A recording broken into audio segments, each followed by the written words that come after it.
Ikaw ang pangulo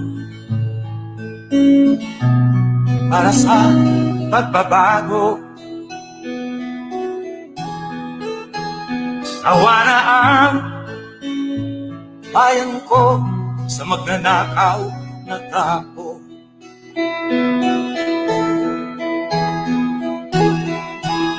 Madilim na kahapon, ikaw ang mataahon. Sa piling mo, di ko mawawala ang korupsyon.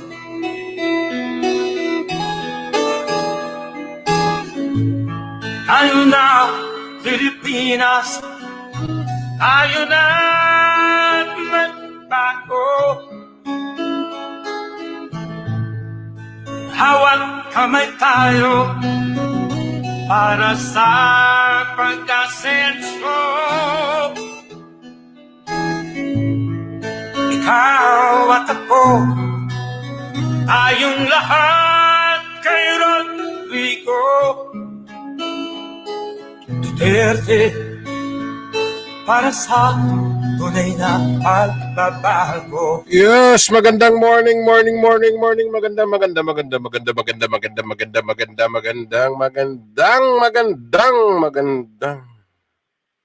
umaga. Kumusta mga amigos, mga amigas, gipang amamigas na mamudihan. Kumusta naman po ang inyong buong maghapon? Kumusta po ang mga naka-quarantine? Yung mga hindi talaga nakalabas ng bahay dahil hindi matigas ang ulo, o maliban doon sa mga lumalabas talaga. Hindi naman problema ang lumabas, kaso lang ay doble ingat. Halimbawa, kung bibili ka naman ng pagkain mo, talagang pwede kang lumabas. Hindi pwedeng hindi, di ba? So, kailangan talagang lumabas. Ay to Miss Angelis Kerubin and Glenn Ocolam. Kung saan ka man ngayon, kumusta ka dyan? Kung gusto mong sumali dito sa aking rat-ratan, aking kwentuhan, kumustahan, at kung ano-ano pa, kung ano ba talaga mga maaari nating gawin. Huwag na po tayong, ito pakiusap ko na lang uli. Huwag na tayong makipag-unahan. Nako, Diyos ko, Lord. Ang nangyari ngayon, nakikipag-unahan sila ng posting kung sino yung makauna ng mga kung ano-ano. Wala namang mga kakwenta-kwenta yung mga, nako, Diyos ko, Lord. Lahat ng mga pinupost, walang mga kakwenta-kwentang bagay. Diyos ko. Oo. Biruin mo, isang vlog na kwento daw about coronavirus, biglang naging katotohanan. Ginawa ng vlog naman sa YouTube. Vlog. At katotohanan na daw. Naku, Diyos ko, Lord. Oo. Ako, isang pasa pa. Ito, gayahin ko na yung aking kaibigan na si Antoinette. Gagayahin ko na siya ngayon. Isa pang pasa. Isa pang pasa ng kung ano-ano video or sa aking messenger. 'Di ba? Lupad gig ka ba? Lagi. Timan Oo. Ako nang hinambog. Ako pag hinoy padalan og mga kuan ako pa yung naulahe. Madilim na kahapon, ikaw ang mataahon. Sa piling mo, di ko mawawala ang korupsyon. Diba ako pa kayo maulahe? Ako pa ba talaga ang isipin niyo na lang. Buong 24/7 po ako naka-monitor dito mga kaibigan about dito sa virus na to. Alam niyo, since since January pa. Okay? Kaya wag mo ako padalhan ng mga kung ano-anong impormasyon na hindi ka naman sigurado at hindi mo naman ano ba tawag dito? hindi mo na-verify Duterte, or hindi mo man lang na tunay na pagbabago. Diyos ko Lord. Oh, unang-una, meron ako na ano na nag-send sa akin na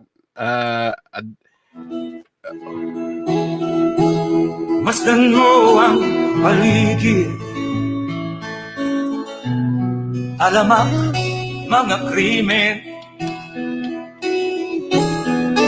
rape, droga, 'di ba? mga nakawan. Ang problema ganito ganito ang siste. Ganito ang siste ha. Tayo na Pagsisend kayo ng mga information na wala namang katotohanan. Diyos ko Lord. Okay lang sana kung ang sinin ninyo is kamay yung bang may ano naman, ano ba tawag nito? Mayroon bang katuturan sana dahil para naman ay Diyos ko Lord. Oo. Ano ba yan? Huwag naman ganun, mga kapatid. Hi to Sir Leo Lumaban, follow. Hi to Rob Cabalis Mandin. Hi to Helen Gloria. Huwag naman. I am here because Nakita lang, biruin mo isang vlogger yun eh. Nakita niya sa isang vlog about talking about coronavirus. Ito daw isang biological weapon na vlog yung sinulat ba, hindi yung video vlog, kundi vlog lang talaga. Oo. Bah, katotohanan na. Taknan teteng. Oo, tapos galit na galit pa siya kasi kung hindi kayo maniniwala, huwag kayo manood. Oh, di ba? Nagkakalat eh. Diyos ko Lord. Kung ano-ano mga pinagkakalat, nag-uunahan talaga. Alam mo, nakikita ko ngayon, nag-uunahan kung sino yung unang makapagbigay ng impormasyon about corona. At okay lang sana kung yung mga binibigay na impormasyon ay may katotohanan. Yung iba dyan, pasa lang ng pasa. Wala namang katuturan. O Diyos ko Lord. Ha? Buti sana kung si Andres kayo. Magpapasa ng kinana 19. Magpapasa ng impormasyon na yung may katotohanan. Hindi yung papasa kayo ng impormasyon, wala namang kwenta-kwenta. Walang kwenta. Oo. Diyos ko Lord. Di ko mawawala ang korupsyon. Diba? So, tama na po yung mga send ng mga kung ano-anong warning. Anong warning na sinasabi mo? Kamay tayo Diba? para sa pagkasenso. Huwag naman ganun. Hindi, imbis na makatulong kayo sa kapwa ninyo, hindi kayo makakatulong. Hi to Welsie. Hi to Miss Welsie. Duterte para sa tunay na pagbabago. Imbis na makatulong, hindi eh. Alam niyo bakit? Wala eh. Puro Jesus ko Lord.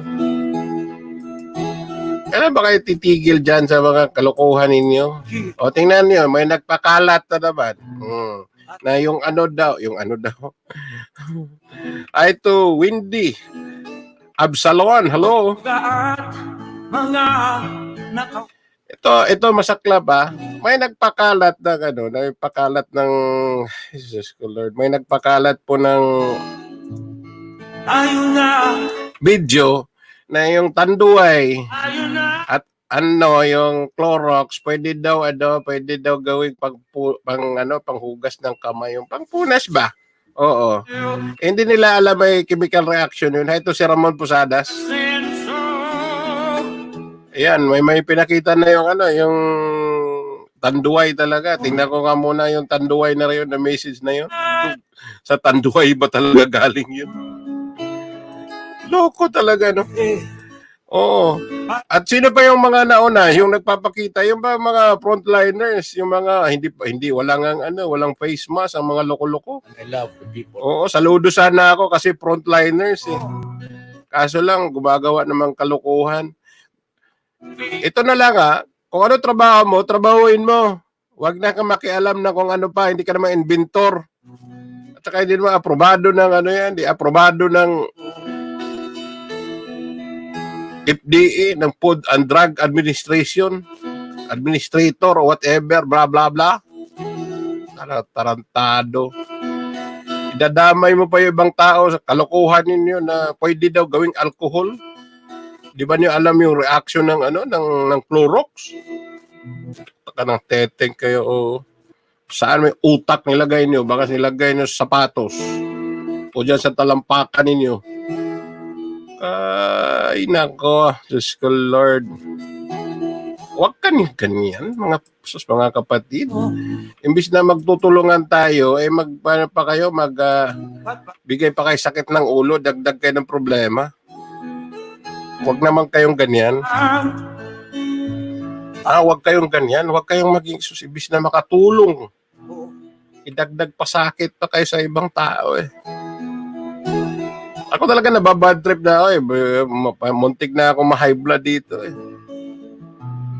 Ikaw ang nababad trip na mga kung ano-ano na mga sinasabi. piling mo. Imbis na panahon sana ngayon na magnilay-nilay, hindi lang dahil palapit na ang Holy Week, kundi panahon na mag-isip.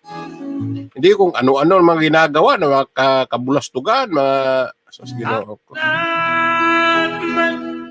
Ay, nako.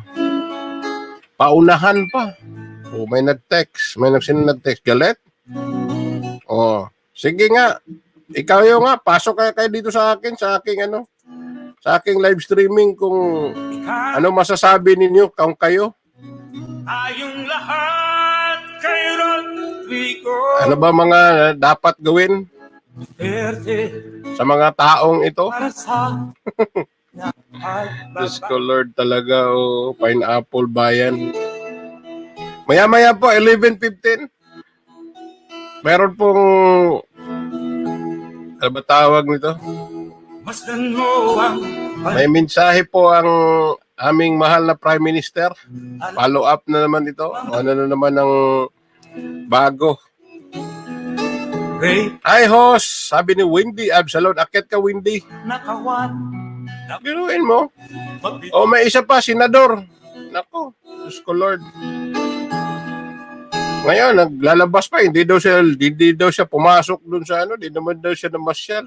Umuwi lang na ba siya agad? Nako, sir. Mr. Senator, taga Cagayan de Oro ka pa man naman. Hawak kamay tayo. Inatid mo yung asawa mo, positive ka na nga Pagnasenso. Ano ka ba? Di hinawaan mo yung mga tao doon. Ikaw at ako. Dapat nga lumayo ka na sa asawa mo dahil Rico. Diyos ko, Lord, oo. Para sa tunay na Ewan ko sa inyo. I am here. O sino pa yung mga dapat, pagalitan mo, host, ha? Hindi na kailangan pagalitan. Ang lalaki ng mga yan. Mga matatalino pa sa akin yung mga yan, di ba? Ang akin lang dito is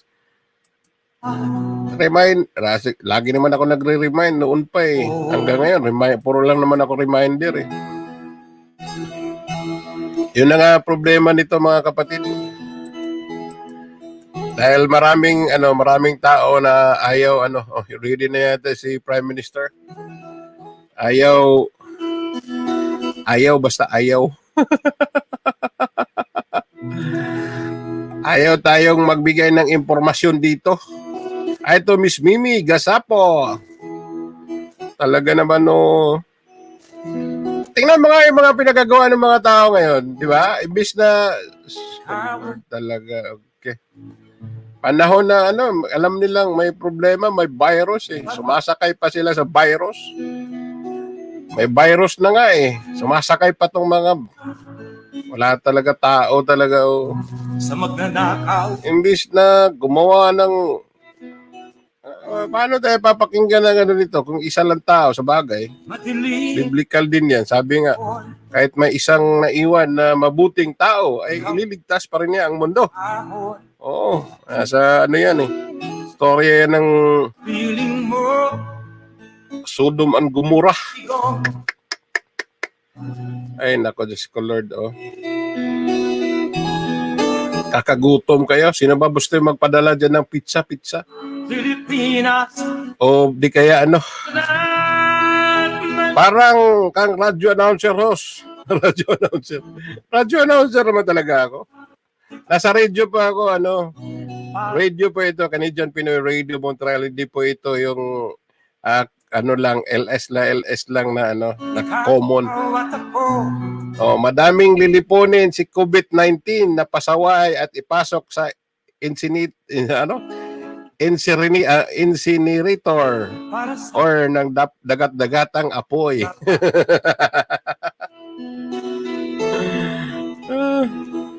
Kape host! Asa ba kape? Panghatag MG.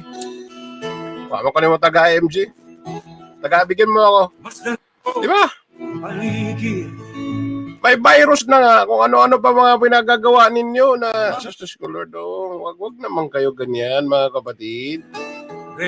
Imbis na mga nakawan. Isa na lang isipin natin yung problema na virus hindi eh. Marami pa tuloy tayong iniisip na iba. Alam ko, wala pa problema na gusto niyo anuhin yung inyong pagkabagot dahil sino ba naman yung gustong makulong? Kamay tayo para sa pagnasenso. Diba? Sa Pasig, Ward 2-5 relief daw. 3 kilong rice at 4 na sardinas. At kailan O, ayaan nyo na lang. Karma din ang mangyayari dyan sa mga yan, Windy. para sa tunay na pagbabago. Why Kakarmahin din yung mga yan. Kaya hayaan na lang natin. Dito lang ang host, dito lang. Sa Pasig. Akyat ka, Windy. Di ba? Tingnan mo. Maggagawa ka na lang ng tulong ng tao. Kailangan mo pa talagang ipaalam sa buong mundo na tumulong ka. Di ba? Di ba pwedeng tumulong ka na lang? Huwag ka na mag-broadcast. Aarte mo. Lagay-lagay pa yung pangalan mo. Diyos ko, no. Talagang di mapigilan bang ilagay yung pangalan pagka nagmigay? Pwede bang mamigay na lang? Di ba? Pwede bang mamigay ka na lang? Huwag mo na yung palagay. Ito, Miss Dolores Kakayorin. Kumusta? Kumusta kayo dyan? Baka gusto niyo umakyat dito. May link po dyan, no? Pwede niyo gamitin yan. Yung link na yan, kung cellphone lang ang gamit niyo, i-copy-paste niyo sa browser. O either Google Chrome or yung Asapare. Ito na pala si Prime Minister saglit. Out of work because of this crisis and worried about what comes next. So I want you to know that we'll be there to help you. Our government is doing everything we can to be there for you. Tôt ce matin, la Chambre des communes a adopté un projet de loi d'urgence pour aider les gens le plus rapidement possible. Le projet de loi est maintenant devant le Sénat. J'espère que son adoption va se faire rapidement pour qu'on puisse aider les Canadiens dès que possible. On aura plus de détails pour vous cette semaine et d'autres mesures à annoncer. Et ce n'est qu'un début. Mais cette nouvelle loi nous permet de prendre des mesures nécessaires pour vous appuyer tout de suite. On va notamment bonifier l'allocation canadienne pour enfants et reporter de 6 mois la date de remboursement des prêts et bourses étudiants. Et surtout, avec cette loi, on introduit la nouvelle prestation canadienne d'urgence. Cette allocation remplacera les 2 allocations qu'on a annoncées la semaine dernière, soit l'allocation de soins d'urgence et l'allocation de soutien d'urgence pour simplifier le processus. Comme je l'ai dit depuis le début, à mesure que la situation évolue, on s'ajuste pour mieux vous aider. La prestation canadienne d'urgence donne 2 000 $ tous les mois pour les prochains 4 mois aux travailleurs qui sont privés de leur chèque de paye à cause de la COVID-19. Donc, si vous avez perdu votre emploi, que vous travaillez à temps plein ou à contrat, ou que vous soyez travailleur autonome, cette prestation est là pour vous. Si vous êtes malade ou en quarantaine, ou si vous prenez soin de quelqu'un qui a la COVID-19, cette prestation est là pour vous. Si vous devez rester à la maison sans toucher de salaire pour prendre soin de vos enfants ou de vos aînés, cette prestation est là pour vous. Et même si vous avez encore un emploi, mais que vous ne recevez pas de rémunération à cause de cette crise, la nouvelle prestation canadienne d'urgence est là pour vous. Un portail en ligne pour soumettre les demandes sera lancé le plus rapidement possible. Et les gens commenceront à recevoir de l'argent dans les 10 jours après avoir présenté leur demande. The Canada Emergency Response Benefit will provide $2,000 a month for the next 4 months for workers who lose their income as a result of COVID-19. This will replace the 2 benefits we announced last week, the Emergency Care Benefit and the Emergency Support Benefit, in order to streamline the process. Like I said from the start, we will adapt our approach wherever needed. If you've lost your job because of COVID-19, whether you're full-time, contract, or self-employed, this new benefit will be there for you. If you're sick or quarantined, looking after someone sick, or at home taking care of your kids, it's there for you. And even if you're still employed but not receiving income because of this crisis, the CERB is there for you. An application portal will launch as quickly as possible, and people should start receiving money within 10 days of applying. I know people are concerned about delays. Families are worried about when they'll get help. It can be hard to get through on the line, and that is frustrating. Public servants are working around the clock while dealing with unprecedented demand and all of the same personal stress everyone else is facing. They will get to your application. Help is on the way. In order to speed things up, we're rapidly deploying workers from different departments to deal with claims.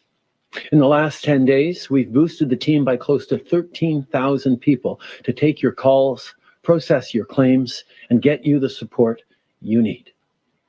And since last Monday, we've already processed 143,000 employment insurance claims. That means more money will go directly to people right across the country. We're working to get you the support you need when you need it. And if you're doing okay, there's a way you can help someone else as an employer, a landlord, or even just a friend, so you can be part of the solution. It can make all the difference, because it's by working together that we'll get through this. And our team knows that. We're collaborating with the provinces and territories, as well as with First Nations, Inuit, and Métis Nation communities to coordinate our efforts and ensure that everyone is supported. Earlier this week, with the premiers, we also discussed testing for COVID-19. We know that how long you wait for your results varies widely. The premiers and I know we need to address that, and we are. This is something Minister Hajdu and I discuss with officials every day, and we'll continue doing what's needed to speed up results for everyone. But I also want to recognize the incredible work medical professionals are doing on this front. According to Dr. Tam, we're now testing about 10,000 people a day. That's a huge increase in numbers in a very short period of time. And it's because people across the country are working tirelessly to make it happen. At the same time, we're helping companies, labs, and scientific institutions produce and supply what we need most, from masks and ventilators to vaccines and antiviral drugs. We're collaborating with airlines to get Canadians home from abroad and instructing everyone that they must isolate at home for 14 days. We're also working with our international partners on this crisis. This morning, I had calls with President Sall of Senegal and President Kagame of Rwanda to share strategies on keeping people safe and addressing the economic impacts of this pandemic. I've also spoken to Prime Minister Abiy of Ethiopia and President Kenyatta of Kenya about international coordination. And tomorrow, I'll be speaking with other G20 leaders to discuss further global coordination to our response. Plus que jamais, c'est absolument essentiel que les Canadiens aient accès aux dernières informations. Mais comme tout le monde, les médias ressentent eux aussi les conséquences du virus. Pour faire en sorte que les journalistes puissent continuer à faire leur travail, qui est encore plus essentiel en temps de crise, notre gouvernement annonce aujourd'hui des mesures pour les appuyer. Le ministre Guilbeault donnera plus de détails tantôt, mais en attendant, je tiens à remercier tous les journalistes et nos médias canadiens qui gardent les Canadiens au courant des derniers développements avec des faits et des informations fiables. On apprécie énormément votre travail. Right now, it's more important than ever that Canadians have access to the latest news and information. To ensure that journalists can continue to do this vital work, our government is announcing new measures to support them. Minister Guilbeault will have more to say about this shortly, but I want to take a moment to thank our journalists and media for everything they do, today and every day. Above all, the most important way we can work together is by staying apart. Social distancing is our best tool to stop people from getting sick. I know people are seeing different graphs about how effective social distancing can be and new maps tracking the spread of this virus. Every time you turn on the TV or go online, you probably read something new. I know I do. And you'll want to know what's coming next. Today, I'll be getting the latest modeling from the Public Health Agency of Canada, and we'll discuss how to share this information even more directly with all of you. But you deserve the best information we've got about what's happening today and what tomorrow might bring, because otherwise, the uncertainty can be really tough, not just for your routine, but for your mental health too. We're facing a once-in-a-generation challenge, and on top of that, you can't do many of the things that keep you feeling good, getting together with friends or having dinner with your neighbor. If you need help, reach out to your neighbor, to a sibling, to a friend, to a hotline. But do it from home. Don't go out unless you absolutely have to. If you're already following these rules, thank you for doing your part. If you aren't, know that you're making a dangerous choice, because ignoring these rules puts every single one of us, yourself included, at risk. Voici la réalité. Si les gens refusent de suivre les recommandations, nos médecins et nos infirmières ont plus de chances de contracter la COVID-19. Et si nos professionnels de la santé tombent malades, ils ne peuvent pas aller travailler. Et donc, ils ne peuvent pas vous soigner si vous tombez malade. Notre pays fait face à la plus grande crise de santé publique de son histoire. Nous ne pouvons pas mettre à risque les gens qui nous gardent en santé. Et ceux qui s'obstinent à voir leurs amis ou à recevoir des gens à souper mettent tout le monde en danger. Les épiciers, les techniciens d'électricité, les chauffeurs d'autobus, les agriculteurs, les éboueurs méritent mieux que ça. On doit les protéger. C'est pas compliqué ce qu'on vous demande. Restez chez vous. Si vous devez absolument sortir, gardez une distance de 2 mètres les uns des autres. Et si vous revenez d'un séjour à l'étranger, rentrez directement chez vous et restez là pendant au moins 14 jours. Ça s'applique à tout le monde. Pour passer à travers, on doit tous veiller les uns sur les autres et on doit tous faire notre part. Je sais qu'on peut y arriver. Je sais que les Canadiens sont à la hauteur de la situation. Merci. Bayan ko sa magnanakaw na tao.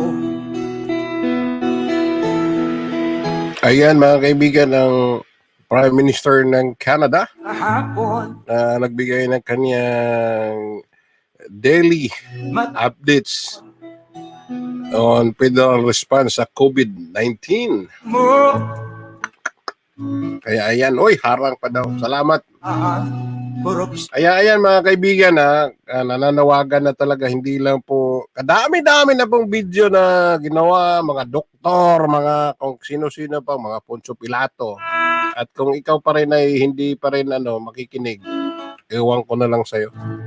Bahala ka na talaga sa buhay mo. tayo At least lang, nasa ako'y nakikiusap pa rin ako na umaapila sa mga kaibigan ko, mga kakilala ko, kakilala ng kakilala ko. Please naman, Rico huwag na kayong makipag-unahan makipag-unahan ng okay sana kung ang mga binibigay ninyong impormasyon sa ibang tao ay may katotohanan eh. I-verify niyo naman. Please lang. masdan mo ang Yung iba kasi tulad na lang nagpakalat na ang alcohol. Kasi kung walang alcohol, pag-ibig pwedeng gawin ang tanduay at saka yung Clorox. Sira ulo talaga. mga nakawan Baliw sa tanang baliw. Andre, shout out. Sabi ni Travelness. tayo na Shout out daw Andres. inas Di ba mga sus ko Lord. Ako basta ako hindi ako magsasawa sa kakarimay ng mga kaibigan ko kasi nga yun ang yun ang trabaho ko eh. nasenso I-remind ang gustong magpa-remind pero kung ayaw naman, ayaw makinig wala. Tabla-tabla na tayo. tayo at kailan Sinabing ang katuwiran pa talaga ng iba, baluktot eh. Sabihin ba naman sa'yo diretsuhin ka pa. Wala namang mawawala sa'yo, malay mo. I am here because I love my country and I love the people. Oo. Sabi ni Andres, basta babaero sumusunod, madami pang kakabitin. Ganun ba yun? Di ba? together para sa Hindi po panahon ngayon para mag-unahan kung sino yung unang makapost ng Hindi po yung ganoon mga kaibigan. Dapat kung magpo-post po kayo, isa lang po yung source ninyo dapat. Yung mga tamang source. 'Di ba? Hindi yung kung saan-saan ninyo nakukuha. Para kayong namamasura tapos tinatapon niyo naman sa ibang bakuran yung basura na napulot ninyo. Huwag naman ganon. Imbis na makatulong tayo sa kapwa natin, hindi. Di ba? Ang ginagawa natin, magpapanik tuloy yung mga tao eh. kawan pangulo Alam mo naman ang Pinoy, madaling maniwala. O kahit hindi naniniwala dahil kasi sinir ng kaniyang kaibigan eh, kaya i-share din niya. Kay nakakalita.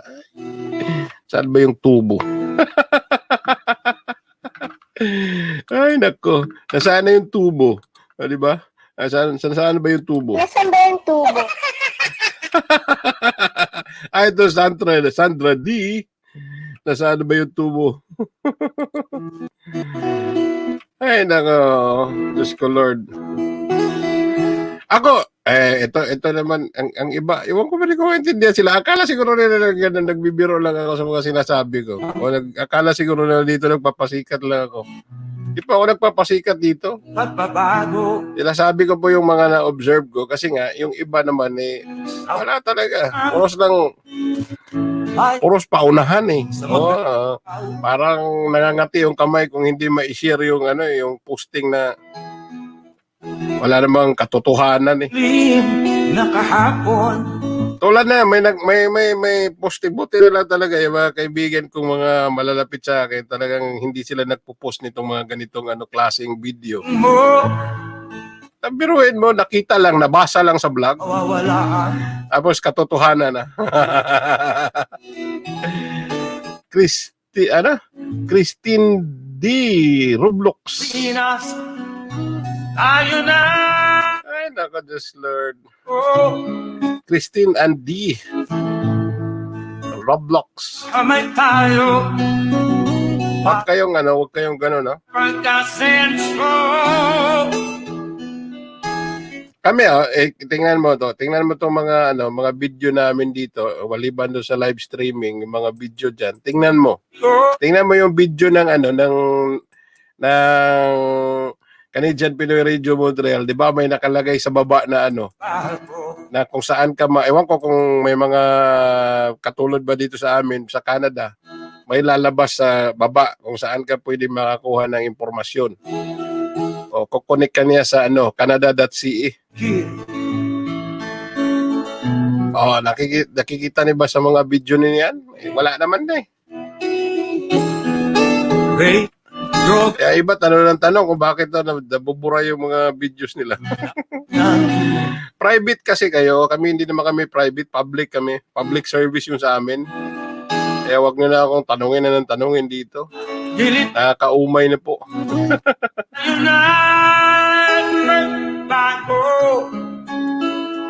Basta makinig na lang po tayo sa mga sinasabi ng nasa gobyerno kasi nga hindi para sa kanila yan, para sa atin din yan. Wag na po tayo pasaway. Kung pwede lang talaga, wag kayong lumabas na ng bahay ninyo. Ako nga, kung pwede lang talaga, kaso lang ako, yung asawa ko, hindi naman siya pwedeng hindi lumabas. Sali, bakit? Nasa siya ang mga pinupuntahan niya, mga seniors Here, I Kaya pupuntahan niya yan. love my country and I love So, you. ingat na ingat din siya. Ako din, nandito lang din naman ako sa loob ng bahay. Lumalabas lang po ako talaga pag naubusan na kami ng aming mga Siyempre, kakain din kami. Hindi naman pwedeng hindi kakain. Pero hindi naman ako natataranta. O, bibili lang ako na anong dapat kong bilhin. Wag na akong lumabas ng laking labas ng labas. Ay, ito, Dondon. Kumusta, Dondon? Di ba? Kaya kayo ay maghunos dili kayo. Wag kayo puro. Yung iba talaga, ang kulit, ang gulo. Hindi na lang Pinoy ang makulit ngayon. Halos lahat ng tao makulit na rin. Ayan, sa mga susunod na araw kung paano lalo din mga nandito sa Canada, kung paano ma-avail yung mga sinasabi ng gobyerno, mayroon yan silang ilalagay sigurado. Antayin na lang po natin. Update muna tayo mga kaibigan, update muna tayo sa sitwasyon about sa corona. Papakita tayo ng mga dito, updates. Tingnan natin to. Kung ano na ba nangyari. Compare natin kahapon ang kahapon sa ngayon. Tingnan natin ha. Kita niyo ba? Kita niyo. Maliit no? Ayan, ito po. Kahapon, ganito ang sisti kahapon, no? Ayan, ganyan yung kahapon. Pulang-pula. Yan yung kahapon, pero ngayon, buti na lang, ito na lang ngayon, no? Pero sa Spain, grabe yung Spain talaga, oh. Kahapon, 680, ngayon, 444. Grabe. So, ibang pang bansa, nandyan, mga sa Canada, wala naman. Uy, +2 pala ang Canada ngayon. Diyos ko, Lord.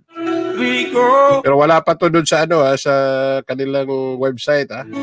Hi to Ohima Supia. Good morning. Hello, everyone.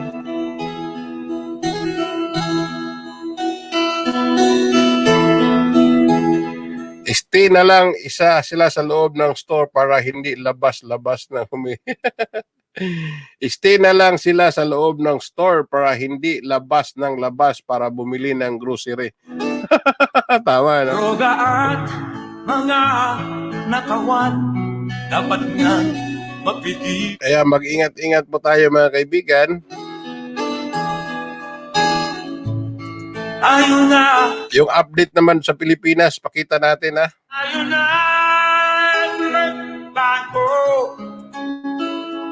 Ito po yung update natin sa Pilipinas ngayon. Meron na pa tayong 633. Para sa 633 po mga kaibigan. 633 po. ikaw. Tapos yung confirm na yung PUI 657, Yung PUM 6,321. Yung naka-recover 26 na. Yung namatay 38. Why am I here? Nag-conduct na test 1,961. So ibig sabihin nito, hindi pa talaga dumating yung mga mga test kits, mga kaibigan. Sana dumating na. Yan po yung update sa Pilipinas. Punta naman tayo sa update ng Canada, mga kaibigan. Ito naman yung Canada, mga kaibigan, update sa Canada. Naitala na pong 2,792.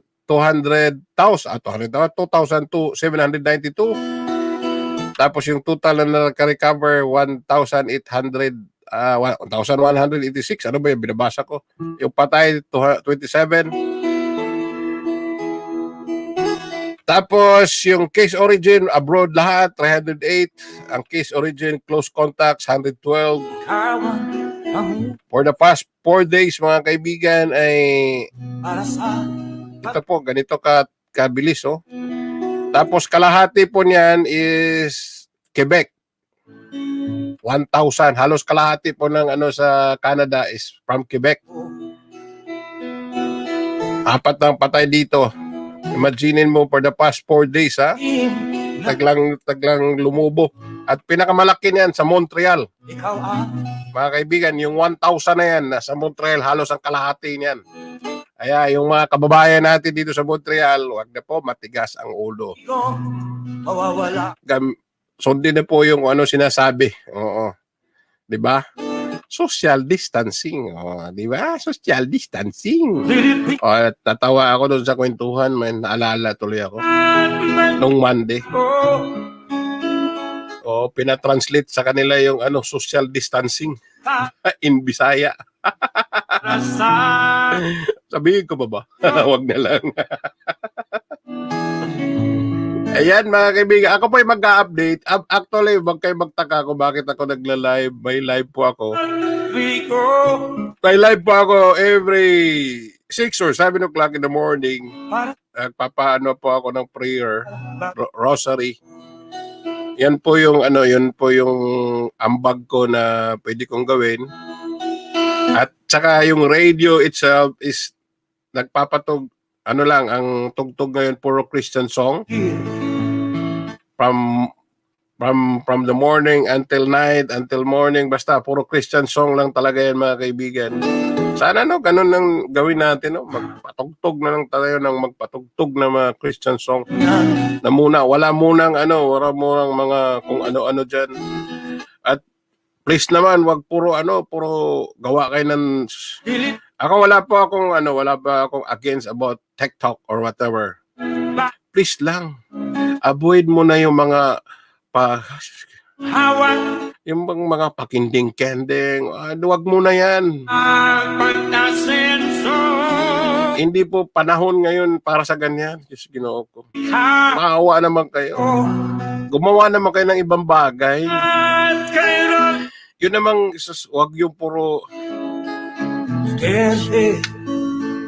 Para sa sorry pasensya na kasi ang dami ko nakikitang hindi talaga hindi naaayon sa panahon. And I love the people of the Philippines. Diba?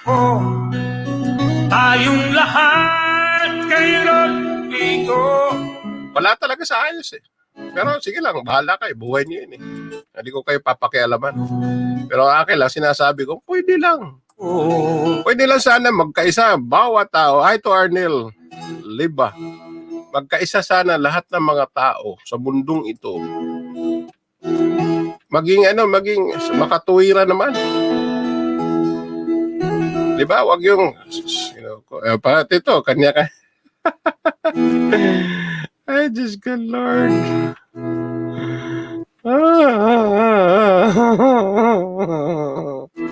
Anyway, wala tayong magagawa. Sumakit lang yan ko sa inyo. Sarap na lang itulog ito. Na pagising wala na lahat. Awa na ang Sana ganun, no? Sana paggising ko, wala na lahat. magnanakaw. Sana paggising natin kinabukasan, mga kapatid, wala na po ang corona. Oo. Kaya yung mga nagpapakalat na may bago na naman ng virus, naku, wag na muna. Huwag niyo muna dagdagan sakit ng ulo ng mga tao. Nakakaisip. Dami na ng paranoid. Sa piling mo, Halos lahat ng tao paranoid na. mawawala ang korupsyon. Puro na. Sus, Ginoo ko. Ang iba naman ang iniisip, puro kupit. Pilipinas, Ay, nako. O mamaya, mayroon pong mensahe. Ang ating butihing mayor dito sa Boro, si Mayor Sue Montgomery. para sa Mamaya po yan, alas 3 ba yun? Tama ba yun? O lalabas yan po din, yung, kung itutuloy nila, lalabas din po yan dito sa Canadian Pinoy Radio Montreal. lahat kayo. At tuloy-tuloy pa rin yung Christian songs natin. Hindi matatapos yan. 1 hour lang po ako ngayon. 1 hour lang. Wala na po akong ibang Tunay na Hindi po kasi baka isip, ano daw? Stay at home, mag-lotion sa sarili muna. Ano ginagawa? masdan mo ang paligid. Oops. May nag-text. Ano yun? Mga krimen, rape, droga, Kala ko text. Di pala. mapipilan.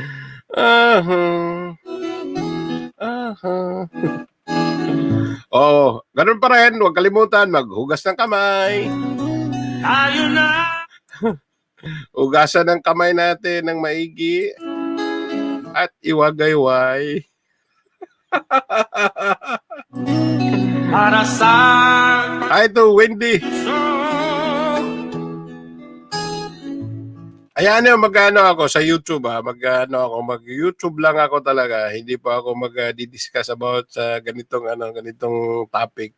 Kasi ang iba kasi iniisip nila ang radyo is kaya nag live streaming dahil para hindi po, para magbigay po kami ng impormasyon. Hindi po ito regular na regular na live streaming na ginagawa na kung ano yung nasa isip ng iba. Ha? Para sa mga nag-YouTube, baka ganun ang isipin. Huwag, hindi po ito ganun. pagbaba. Yung kumakalat daw ngayong bagong virus, no pera. Ito, Janet Albeso. Hello! Oy, Janet, kamusta ka? Kumakalat, no pera.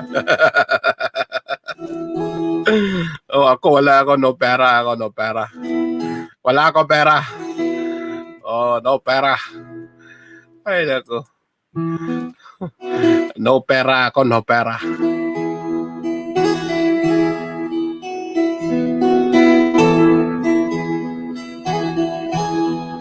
Ikaw ang pangulo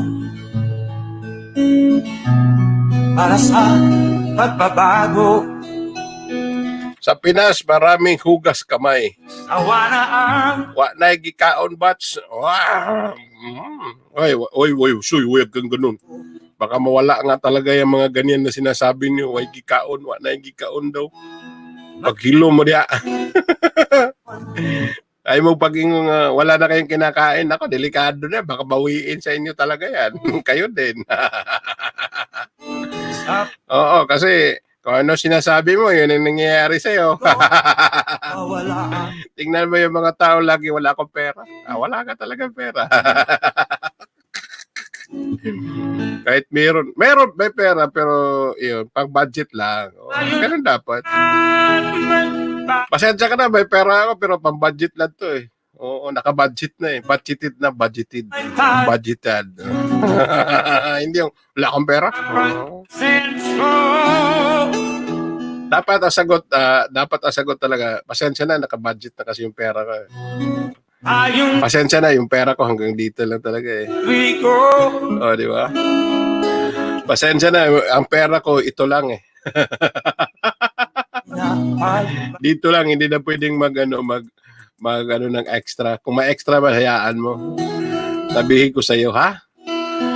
Di ba? nako.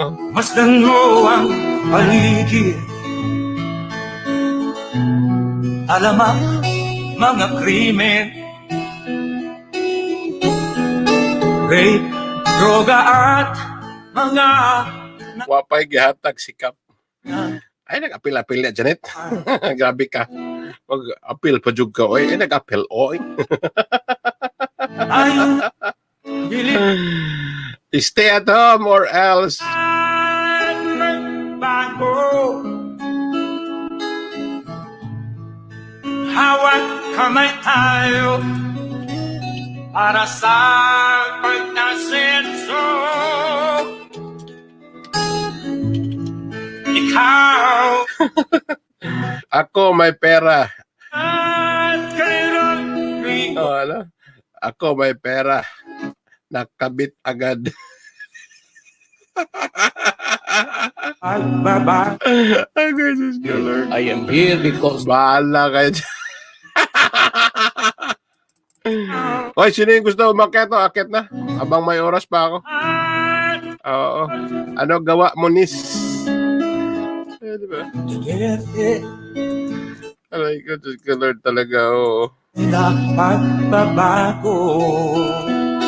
O may ano, may ayun, no, link, akyat kayo. O, saka na, saka. Saka, kung bukod, pastila ninyo eh. Gahi man kayo mo. Hindi, joke lang. Ay, Jesus ko, Lord. Ay, kung mayroon kayo mga nakitang hindi maganda sa inyong mga lugar, na mga activity ng ating mga kababayang mga mababait, paki-report naman po. Kung hindi niyo kayang mag-report sa 8888, i-report niyo po dito sa akin. Papadala natin doon sa 8888. Huwag kayo matakot. Awa na ang bayan Ako nga, di ako natatakot dito. Ako.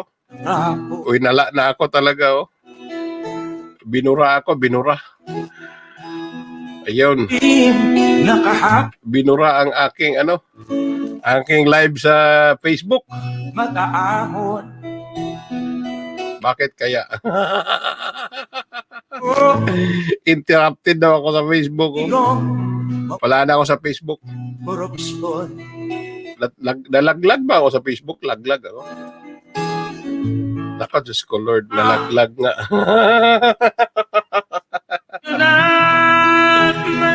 O, basta, stay at home na lang muna kayo. Huwag na kayong lumayas pa. Hawak Stay at home. tayo Don't go anywhere. sa senso. Oy, bye! Kumusta?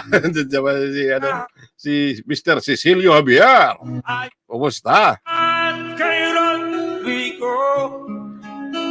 Atod ni akong animas niya akong connection karong kuan mo ko si tawagan ni.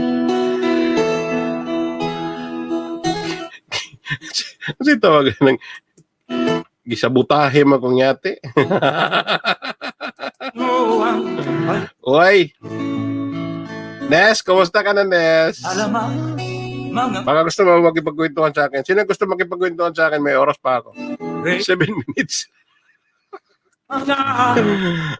Ade, mag-ano na lang. Oy, mag-ano ako. Fresh conference ako mamaya. Mayroon akong link na makipagkwentuhan sa akin. Chikahan lang, ah.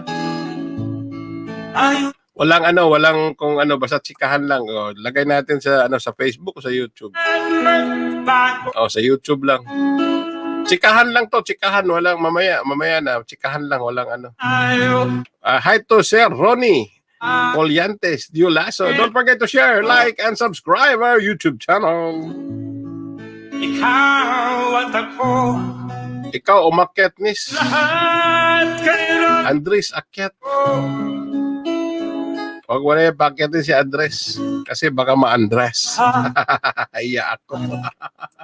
why Nahiya daw. Hiya ako. Hi, Sis Cory Calatin. Kamusta, Sis Cory? and I love the people. Hiya daw siya. at ako. Ewan ko ba? Ba't ka nahiya? Wala na ba? Dapat ikahiya.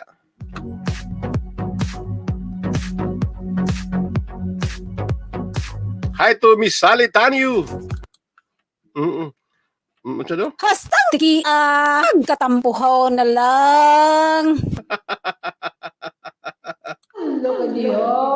Ala ka diya. Oh, pakpaka daw. Ay, pakpak na ay. Gunggong! Barinig kita sa mukha eh! Aray ko, Diyos ko, Lord. My God, I hate drugs. Kuya, si Andres. Kuya, lagi akyat si Andres sa LS ko. Okay. Ganyan talaga si Andres. Umaakyat sa iba. Nasa mid na naman ako. Be diha, amping daw. Kamupod, pag amping pod mo diha. Ay na sige kuhan. Akyat bahay. Oo. Umakyat pala yan, Nes. Umakyat pala si Andres sa LSU, ha? Hindi ko alam yan, ha? Paano kasi? Ayan, federal and ano? Ano na ba? Ang federal at ang ano?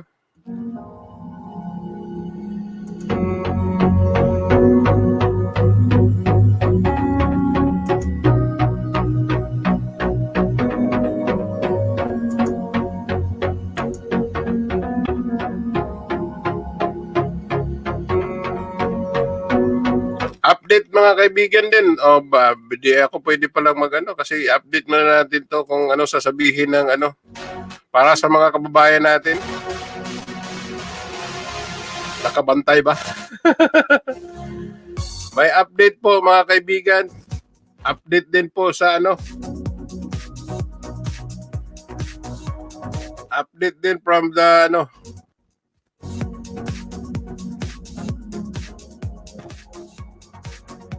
Federal Minister and Health Official.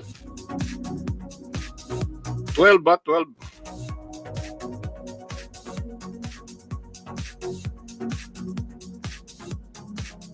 I-read natin mga kapatid. I-read natin to.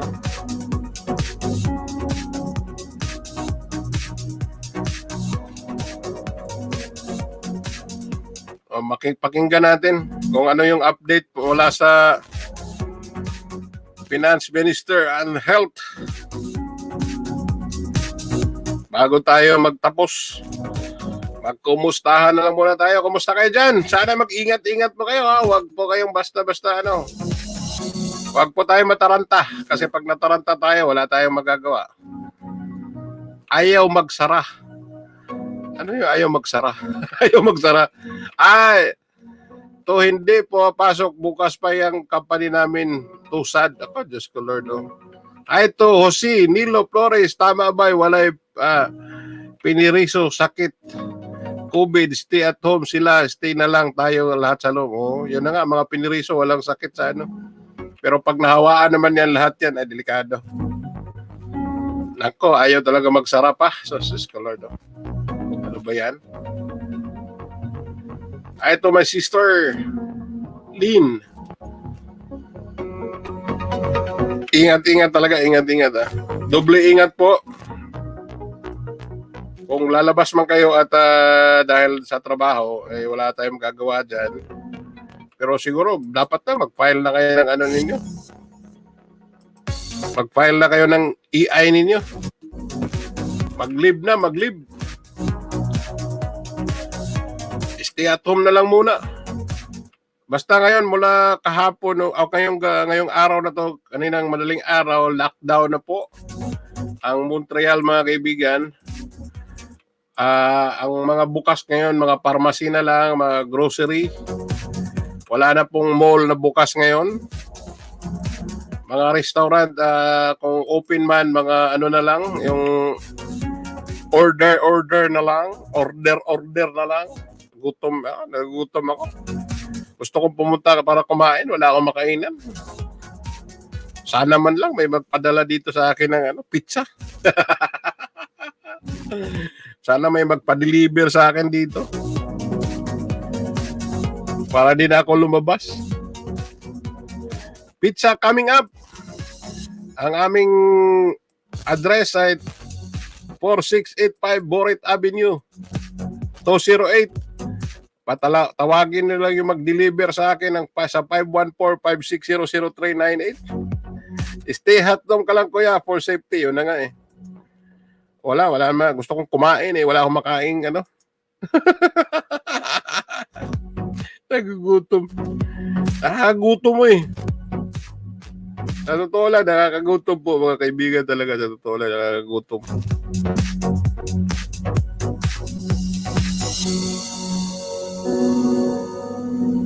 Ay, don't forget that. Don't forget. Don't forget naman to like, subscribe. Like and subscribe mga kaibigan. Or if you can spend some dollars for us, please. Baka naman. Share your extra blessing para hindi sumakit ang ulo ko. Kung saan ako kukuha ng ibabayad ng mga kailangang bayaran dito sa radyo. Basta lang kung gusto niyo ng tumulong, ha? Wala pong yan, wala pong pilitan. Wala pong it's not compulsory. It's voluntary.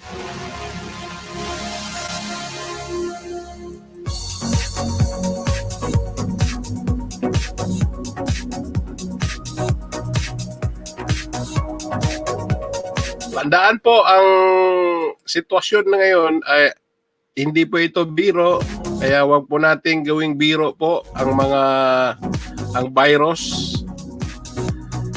dahil walang sinasanto ito kahit mayaman o mahirap.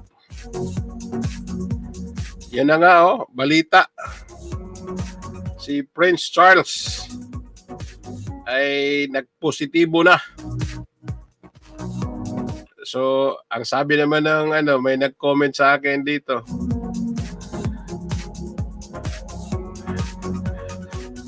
May nag-comment.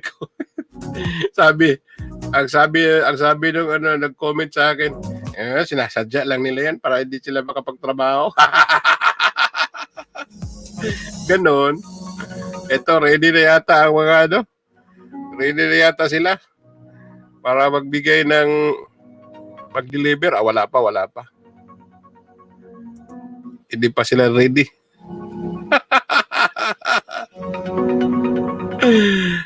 Ay, naku. Para baka stay sa bahay na lang. Uy, alam niyo ba mga kaibigan, ang dami na po doktor namatay, sa totoo lang.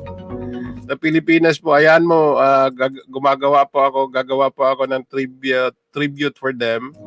At ilalabas ko po yan dito sa isa sa mga live ko. So, hindi pa po ngayon. Basta keep on praying lang.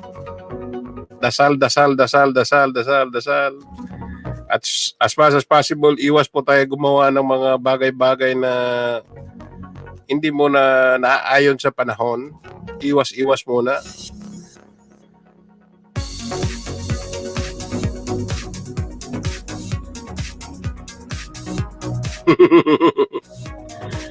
Ay, nako. Inaabangan ko na lang itong press conference ng Finance Minister at Federal Minister and Health Official pala. Abangan natin. Sa bahay na lang.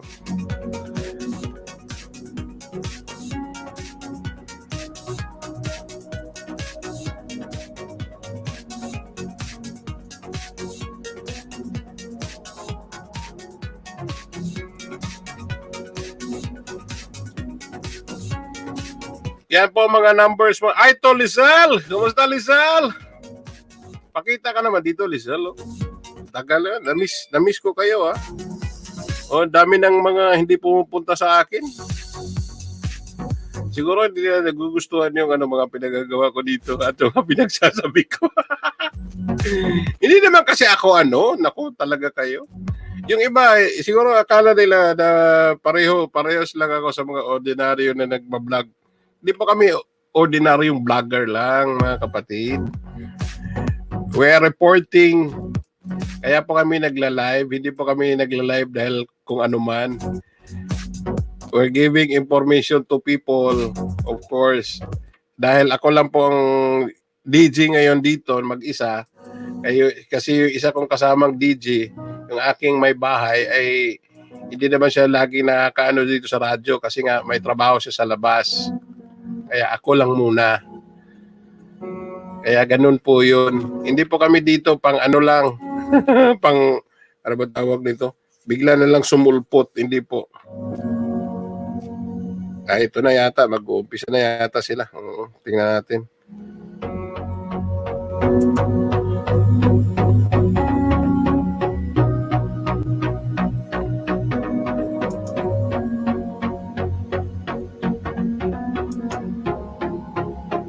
Hi, Lisa.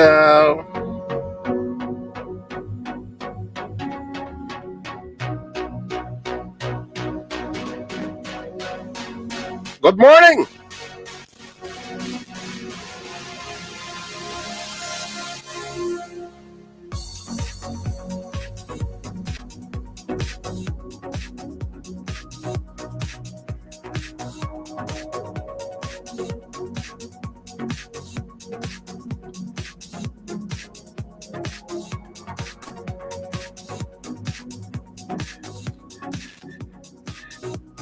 Nakalimutan nila na sa TV sila, wala silang social distancing o mapapagalitan kaya na Prime Minister niyan. Uy, stay apart. Wala talaga. Oh.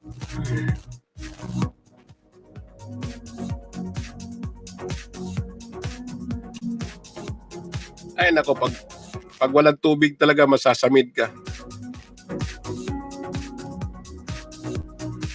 Kita. Hala ka niya. Hoy, naka-live na kayo sa tiya. Agay nito mga tao. Live na po kayo napapanood. Oh. Uy, ano ba kayo?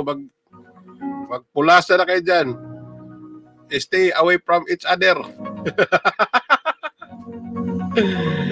Nakadikit pa rin talaga. Nako, Diyos ka Lord. Inaabangan lang po natin mga kaibigan para mapakinggan po natin yung press conference. Stay at home, save lives. Saan to, sir? Sa ano yan? Sa Ottawa, sa Ottawa. Live from Ottawa. Mag-press conference yung federal ministers and public health officials. Public health official po. Yeah, public health official. Magbibigay po sila ng update about Corona. Si Corona. Nes! Nandiyan ka pa, Nes? Nandiyan pa ba si Nes? Wala na talaga. Oo. Mag-ano na ako ngayon, mag-start na po ako mag-ano ngayon. Unfriend na po ako ngayon. Ay, ito, Jong.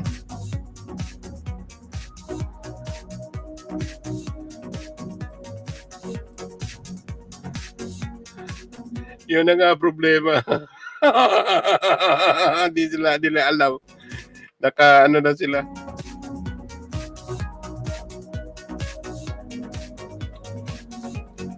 Ay, nako.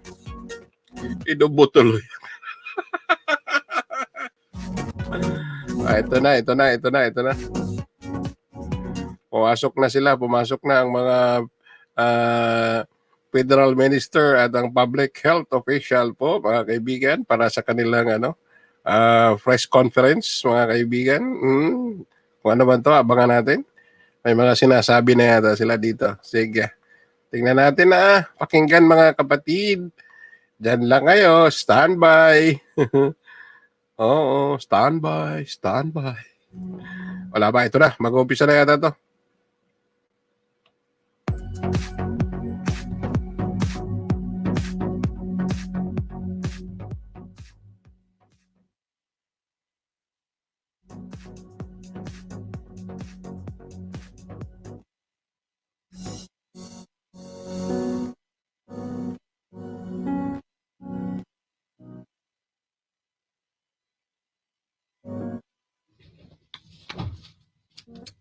Hello, everyone.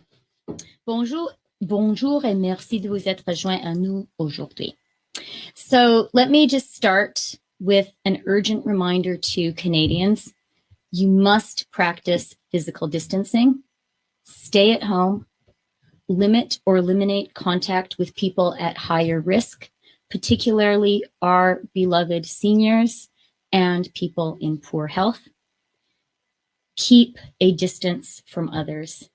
And of course, if you are doing an essential job, if you are, for example, a healthcare worker, one of the Canadians making sure we have food on our grocery store shelves, one of the people making sure we have lights and heat in our homes and buildings, thank you very much for the hard and important work you are doing.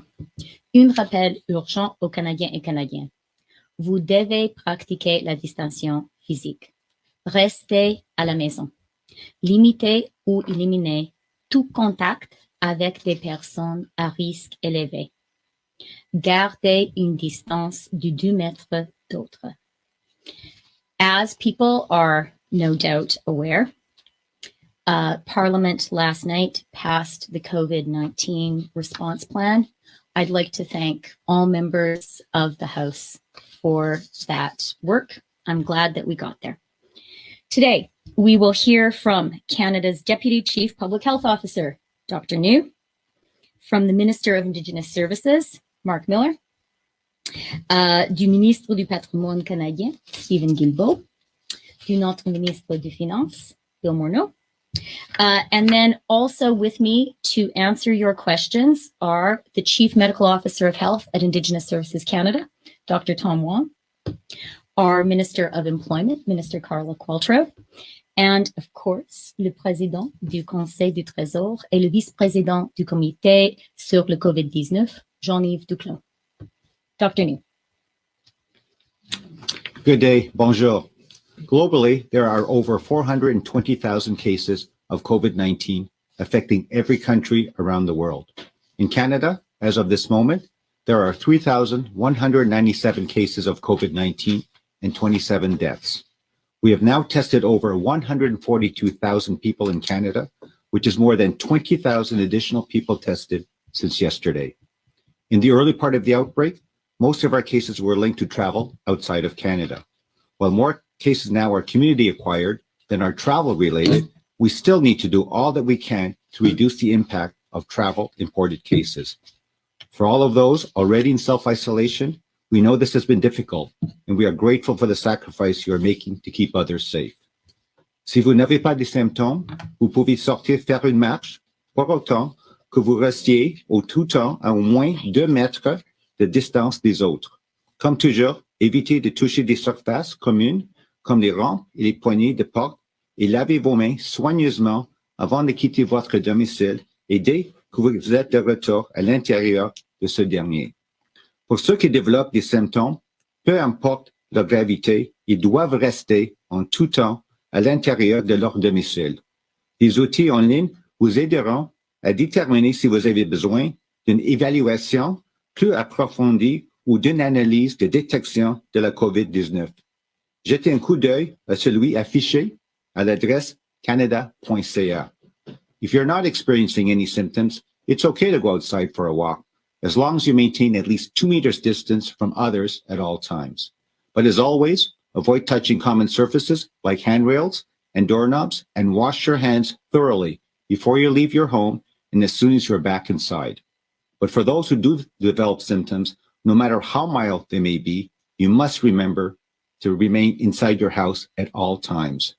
There are online tools that will help determine whether you may need further assessment or testing for COVID-19.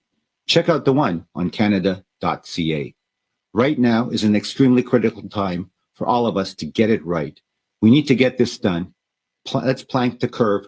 Thank you. Merci. Okay, thank you very much, Dr. New. Now we will hear from our Minister of Indigenous Services, Mark Miller. Mark, please. Kwe Tanse, Ulukut, good afternoon, bonjour, Sego. First Nations, Inuit, and Métis are among the most vulnerable groups in Canada. And during this crisis, in particular, those in remote and fly-in only parts of this country are uniquely vulnerable. And I want to reiterate that my sole priority, one that is shared by the Government of Canada, is the health and safety of Indigenous peoples in Canada. Nous reconnaissons que la situation de la COVID-19 au Canada évolue de façon rapide. That is why, as part of the COVID-19 economic response plan announced by the Prime Minister last week, our government is providing $305 million through the Indigenous Community Support Fund directly to First Nations, Inuit, and Métis leadership to provide them with the maximum flexibility possible to do what they need to support their communities in a time of crisis.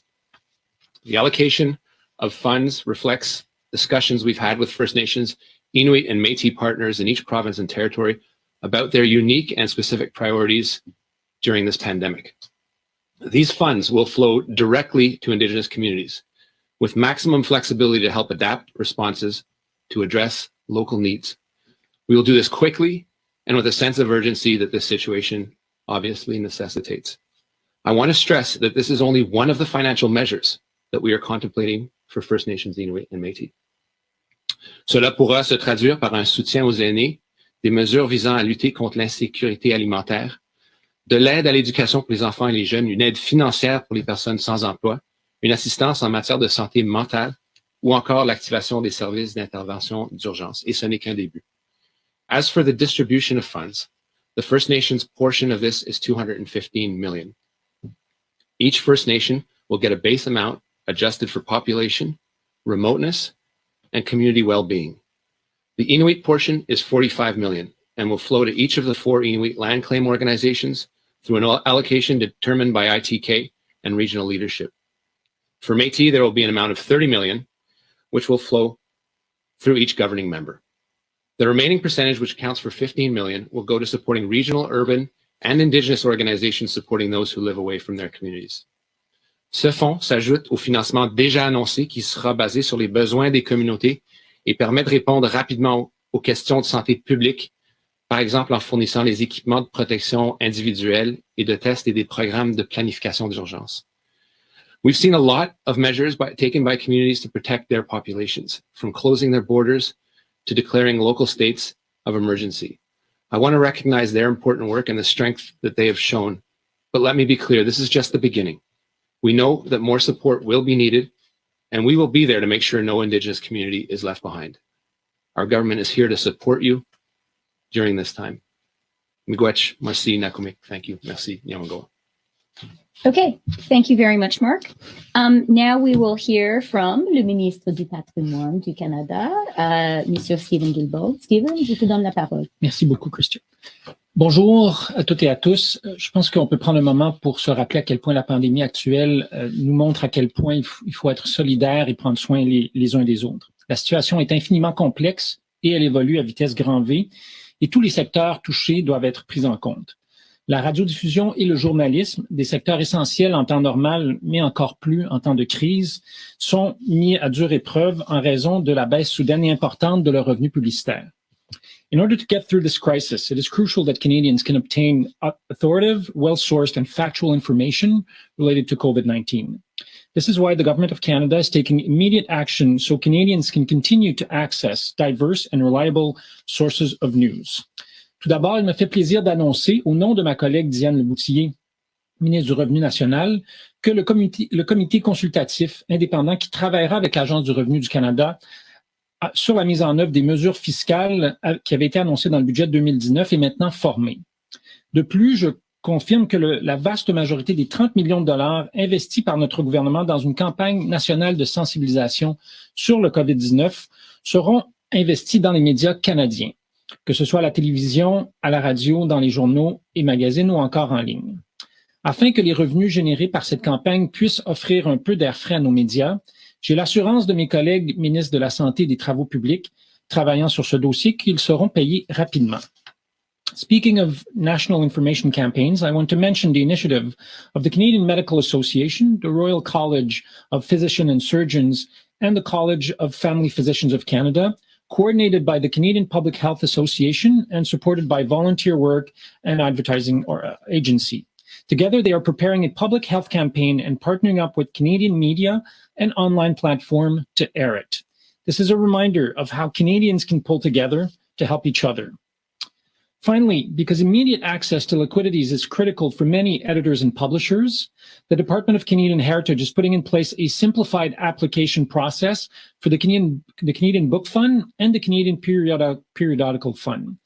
This means that beneficiaries of these programs will be receiving their 2020-2021 funding within the next few weeks, as opposed to the next few months.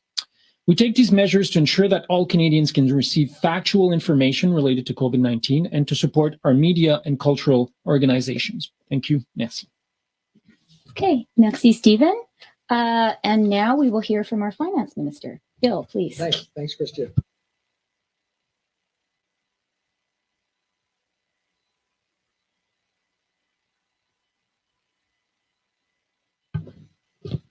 Thank you. First of all, let me say thank you to all of the parties that worked together last night to get unanimous consent on our legislation, allowing us to move forward with the measures we know we need to move forward with to support Canadians during an extraordinary time. As you've heard me say, extraordinary challenges necessitate extraordinary measures. And that is indeed how we've gotten to where we are with the benefits that we are putting forward to support Canadians, the benefits that we're putting forward to support businesses, and the benefits that we're putting forward to support our economy. So I'd like to walk through with where we are right now.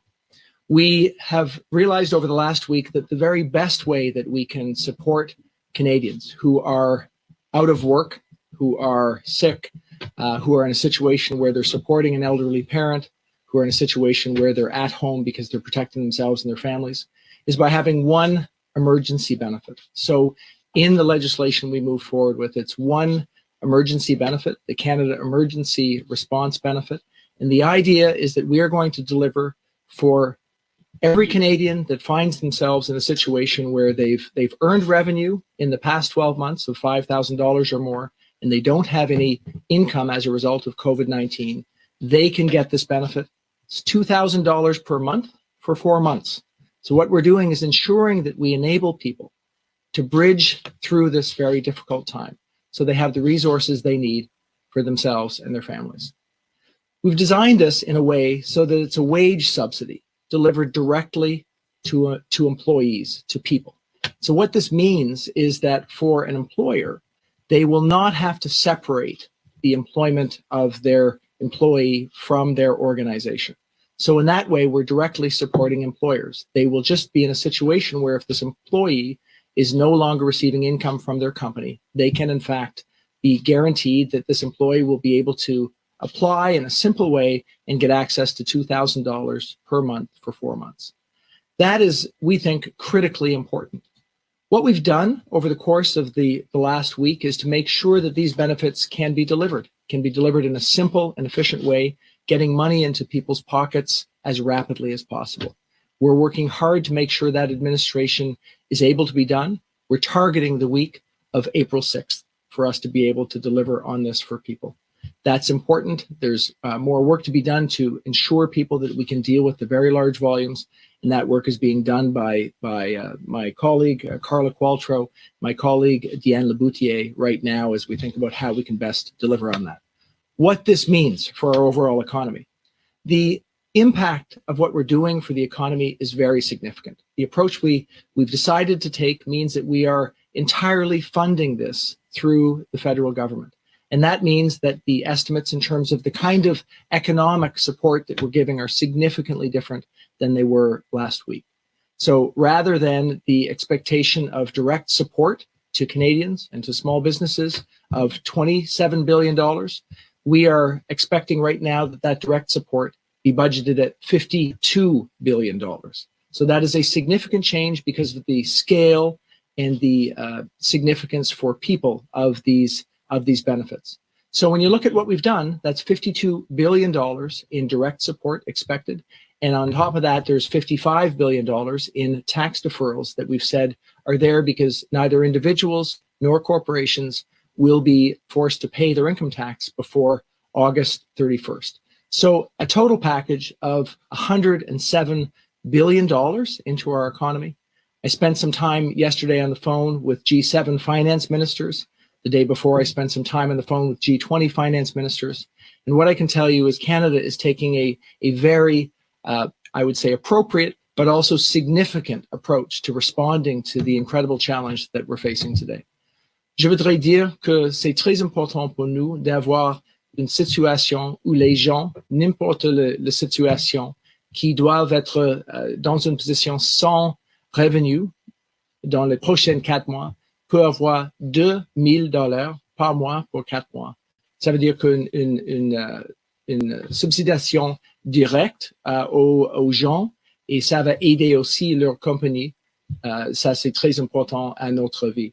Donc, on va continuer de considérer comment nous pouvons améliorer la situation pour les petites et moyennes entreprises. Mais la chose importante, maintenant, nous avons, avec nos mesures, un niveau d'aide aux gens de 52 milliards de dollars aide directe. Et en plus, avec la situation avec les impôts personnels et corporatifs, il peut attendre jusqu'à le fin août. Ça veut dire qu'un autre 55 milliards de dollars de revenus dans notre économie. En total, ça veut dire 107 milliards de dollars pour considérer comment nous pouvons être agressifs dans la situation aujourd'hui.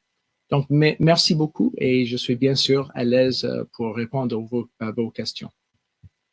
Okay, thank you very much, Bill, and all colleagues, and we are indeed ready to answer your questions.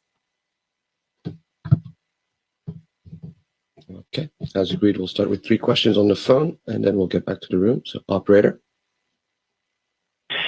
Certainly, thank you. Merci. Please press *1 at this time if you have a question. S'il vous plaît, appuyez sur étoile 1 maintenant pour poser une question. There will be a brief pause while participants register for questions. Il y aura un court délai vous permettant de vous enregistrer dans la file d'attente pour la période de questions. Thank you for your patience. Merci de patienter. The first question, la première question, is from Christy Kirkup from Globe and Mail. Christy Kirkup de Globe and Mail. Please go ahead. Your line is open. À vous la parole. La ligne est ouverte. Good afternoon. Thank you for doing this again today. I understand that the health minister just told the upper chamber that as of midnight tonight, that powers in the Quarantine Act are going to be used to ensure that travelers other than essential workers are going to be subject to a mandatory 14-day isolation. My question is to the Deputy Prime Minister. Can you just speak to why the government is now taking the specific step to ensure that this self-isolation for travelers is indeed mandatory? And are you planning an enforcement tool to go along with this? Because how are you going to police people? Thank you very much for the question. And let me just reiterate that yes, the health minister will be using powers that she has under the Quarantine Act beginning at midnight tonight to impose a mandatory 14-day period of isolation on all people coming into Canada from outside Canada. This issue was discussed at length at the Coronavirus Cabinet Committee on Monday. All Canadians have been working very, very hard to practice physical distancing in their lives, and we have for some time now been urgently advising people coming into Canada to self-isolate for 14 days upon their return.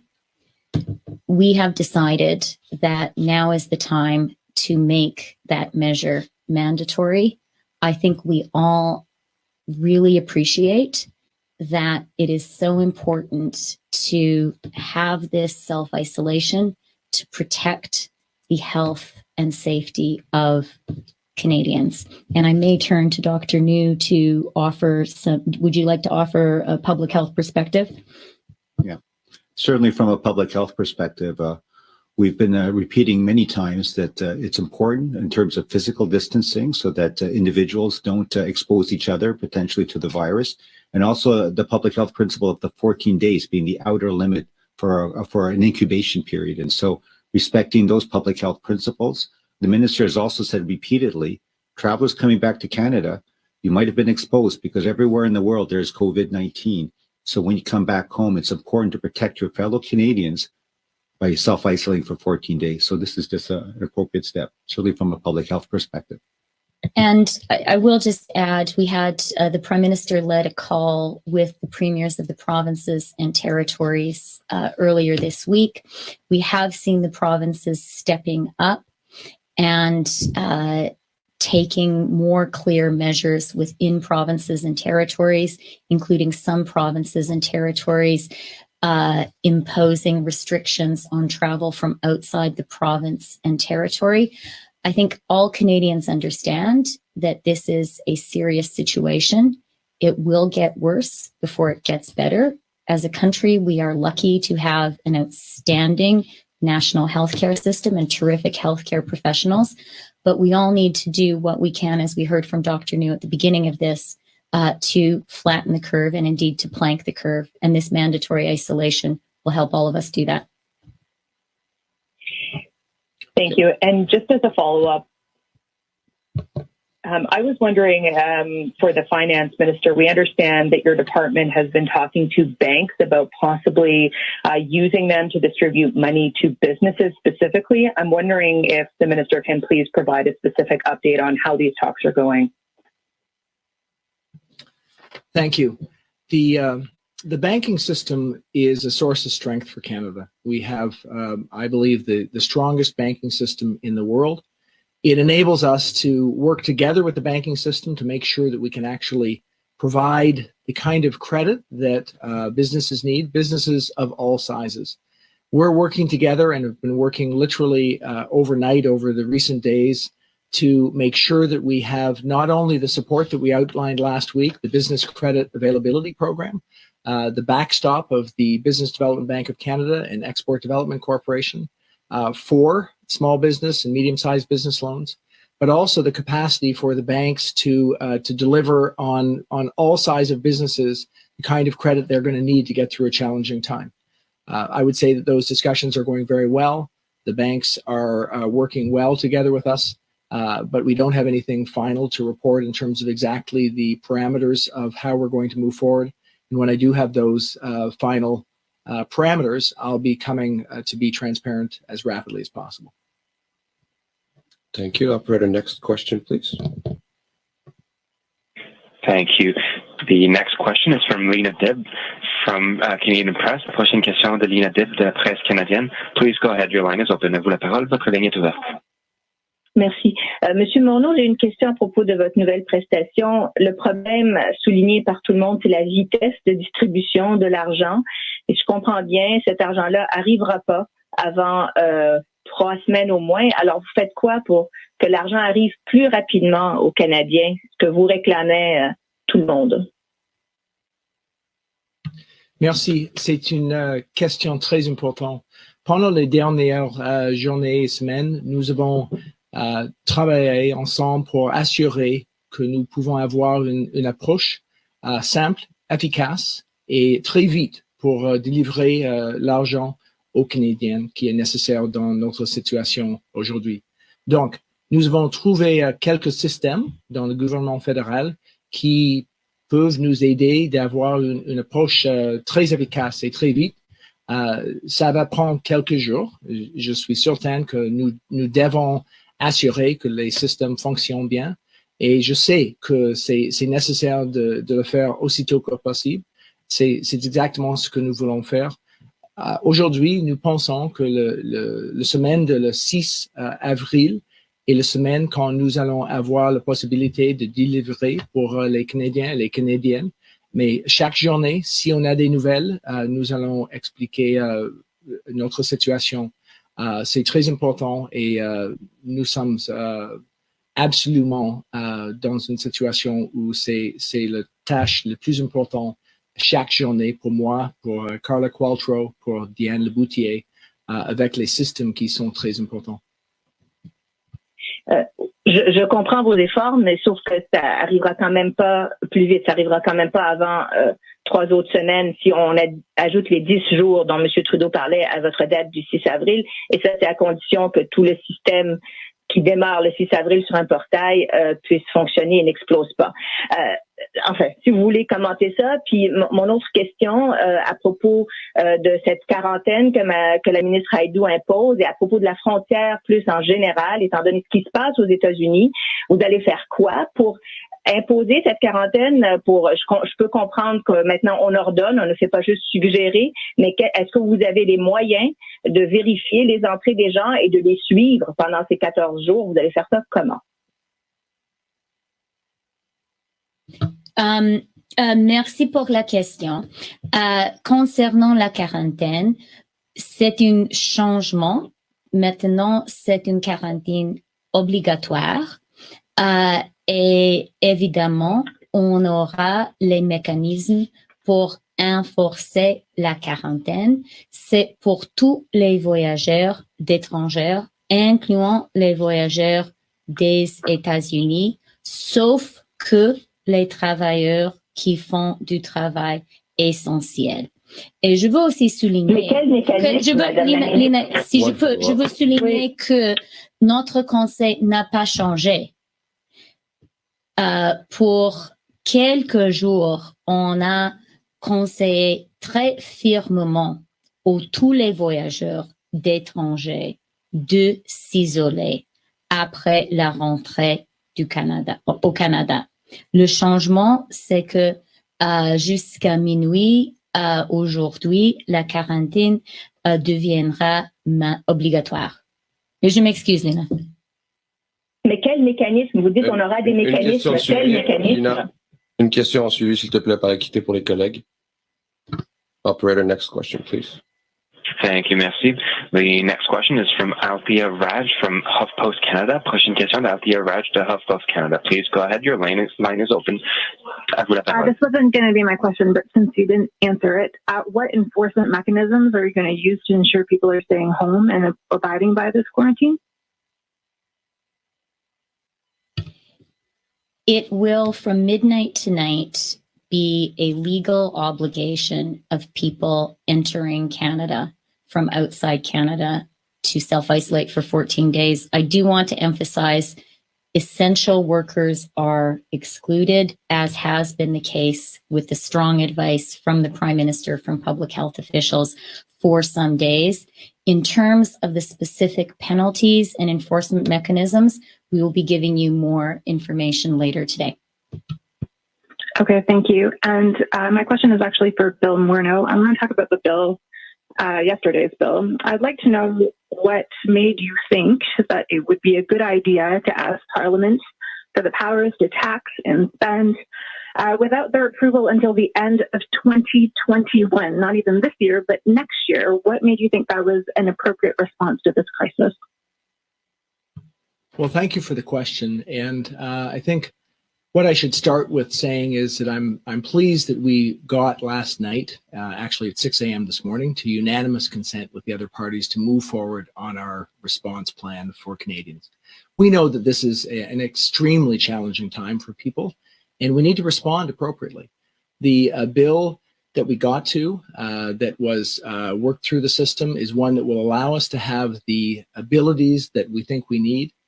What I can say is that last week, you heard me say to Canadians that we will do whatever it takes to support them and to support our economy through this challenging time. And what you're seeing is that as we move forward, we will do that. We will think about how we can have the ability to move quickly, to respond to challenges, events that are in many cases completely unforeseen. What we see not only in Canada but around the world is that the issues that we're facing one week are different, significantly different in many cases than the issues we saw the week before. Canadians expect us to be prepared to deal with these challenges, to have the ability to move quickly, to have the funding so that whether we need to buy personal protective gear on a moment's notice because we can find it, or whether we need to support a province that's in an extreme challenge because of their situation, that we have the capacity to do that. So we are seeking to make sure that we have the ability to do that. We know that sometimes these authorities will be required at an unprecedented speed. You're hearing Christia talk today about the need for us to get back to you with details this afternoon on important measures. We are working in order to make sure that we have the capacity to protect Canadians, to get ourselves through this, and to come out of this challenge. This is, we expect, a very challenging time, but a temporary time, to come out of this challenge with our economy intact. We unfortunately do not know either the depth nor the duration of this challenge, and that's why we are keen to be working together with other parties to make sure we continue to have that capacity to respond in a very, very timely way to every challenge that we see. On va prendre 3 questions dans la salle avant de retourner au téléphone. Julie Van Dusen, CBC, please. Julie Van Dusen with CBC. Ms. Freeland, Donald Trump, American president, is looking towards Easter, which is April 12th. He wants American workers back at work then. Can Canadians expect to be back at work around the same time? Thank you for the question, Julie. Our approach in Canada is to act very much in accordance with science and with the advice of our excellent public health officials. Many Canadians are at work today providing essential services, and I know that all of us are really, really grateful to those Canadians. As for Canadians who are doing non-essential work or able to work from home, we need to continue to maintain these practices of physical distancing to be sure that we can flatten the curve, or in the term that Dr. New and Dr. Tam have been using, plank the curve. And I know that we all appreciate, and certainly after the debate in Parliament last night, we appreciate it even more. Physical distancing does come at an economic cost. Our government has taken, you've heard more about it now, very significant measures to support Canadians through this time. But what I would like to say to Canadians, and I think the whole country gets this, is it is better for the health and safety of Canadians. And in the medium term, it is better for our economy to practice physical distancing now, to flatten the curve, and to be able to get out of this. In terms of specific timelines, I think what we need to do and what we are doing is follow the science and see how the situation is developing. And that's what we're going to do. And maybe Dr. New wants to add something. Certainly, if you look at the science and the evidence and also the experience of other countries around the world with the COVID-19 pandemic, I can say that it's not days and weeks, but certainly months that this pandemic will endure. So certainly from a public health perspective, we're not thinking it's going to be over in the next few days or so. And with this plan and turns a blind eye to the impact of the virus, what is your plan to step up screening at the border for everyone crossing it, including essential workers? Well, I think we announced today some stepped up border measures, which are very important ones, the mandatory quarantine. And I do want to say about those border measures, I trust Canadians so much. Canadians are great, and people have been making real personal sacrifices to self-isolate and to practice physical distancing. At the same time, I think all of us are going to be and feel safer with mandatory quarantine for anyone entering Canada. In terms of essential workers, we need to be really thoughtful about what we do there. And let me give you the example of truckers, something that we have discussed in government and with business and with labor leaders extensively. We rely on cross-border trade for essential goods like the food in our grocery stores, for essential medical supplies. And those goods arrive very often by truck. So we need to be thoughtful about how the people who provide those essential services, including facilitating cross-border trade, are treated. And that is why Minister Hajdu today very specifically said that the mandatory quarantine will not apply to essential workers.